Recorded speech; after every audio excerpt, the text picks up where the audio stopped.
رسميا المنتخب العماني غادر كأس العرب، وكان الله في عون الجماهير العمانية. للأمانة هذه الفترة الجماهير العمانية حزنت كثير وعانت كثير، وأنا لا ألومها.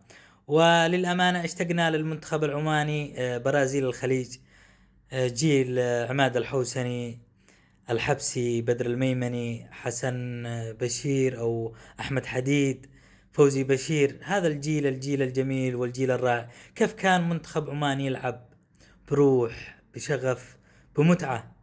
اليوم للأمانة راحت المتعة والجماهير العمانية. وأيضا أنا حزين جدا لأن هذه الفترة المنتخب العماني لم يحقق أي شيء، لم يتأهل لكأس العالم، لم يتأهل حتى للدور الثاني في كأس العرب. والمنتخب العماني يستحق أكثر من ذلك، والجماهير العمانية تستحق أكثر من ذلك.